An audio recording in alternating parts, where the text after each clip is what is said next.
Здравствуйте! Это мое второе видео на канале, и на его создание меня вдохновили комментарии под первым видео. К слову, адекватных комментаторов там было больше, что несказанно радует.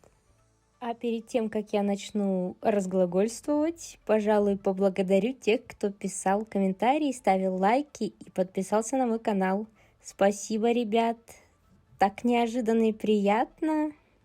Изначально я не планировала как-то вести этот канал, но раз уж на меня кто-то подписался, то грех будет не воспользоваться возможностью и не высказать свое мнение.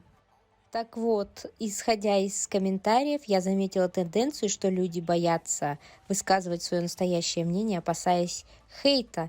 И опасение это вполне обоснованное. Хейта я хапанула достаточно. Особенно порадовали в кавычках комментарии от создателя курса, но это вообще полнейший непрофессионализм. И, опозорил себя человек, короче. Не умеет он воспринимать отзывы потребителей. Но сейчас не об этом, а о том, как гнобят новичков и тех, у кого, по их мнению, низкий скилл, кто посмел делиться своим творчеством в интернете.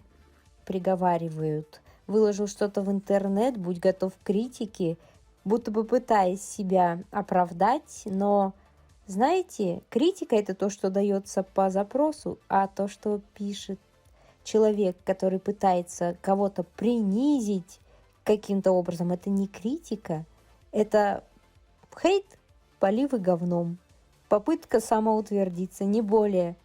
И еще почему-то принято считать, что новичок обязан принимать критику, которую ему кинул незнакомый мимо проходящий человек со своего барского плеча.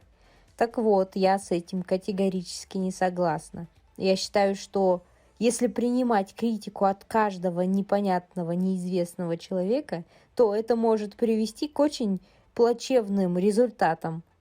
Конечно, понятно, что движет людьми, которые пишут эту злую критику в кавычках. Они пытаются так самоутвердиться, либо они выплескивают свою злость, которая у них накопилась за день. Этот человек придет, насрет и уйдет довольный, чувствуя, как за счет новичка приподнял свое опущенное ниже плинтуса эго. Разве будет успешный человек, у которого все хорошо, писать гадости какому-то новичку, который плохо рисует? Нет ведь, это нонсенс. Как же вести себя в такой ситуации, когда ты стал жертвой злобного критикана? Не пытайтесь вступать в диалог с агрессором, если человек изначально настроен к вам негативно. Вы не сможете это изменить, поговорив с ним. Вы потратите время и, возможно, свои нервы. Без зазрения совести кидайте в блок человека, нарушающего ваши личные границы. На вашей территории вы имеете право оградить себя от токсичных людей. В жизни и так полно токсиков, с которыми мы вынуждены общаться. Нам не обязательно терпеть это еще и в интернете. Если вам кто-то говорит: не выкладывай тогда ничего в интернет, раз не готов к критике, то пусть этот советчик сам своим советом и воспользуется. Вы – самое важное, что есть в вашей жизни. Уважайте, любите свое творчество. А эти люди тоже пусть для начала поучатся самоуважению, а после этого уже преподносят свою критику в корректной форме и по запросу. Я знаю, что сторонники критиканства возразят мне и скажут: без критики невозможен рост. Однако критика должна преподноситься профессионалами для того, чтобы нести какую-то пользу. А оскорбления, скрытая агрессия, попытки унизить не принесут пользу, они могут только обидеть человека. А если вас обсуждают на сторонних ресурсах, то не ходите туда, не вступайте с ними в перепалки, пусть упиваются своим особо важным мнением, которое важно только им. Если вы начинающий, незачем трепать себе нервы чужим негативом, а если вы уже не начинающий, то и подавно. Мое мнение таково, что начинающих художников нужно беречь, они особенно ранимые, и критику свою предоставлять только когда они просят. Вообще, к людям стоит относиться так, как вы хотели бы, чтобы относились к вам.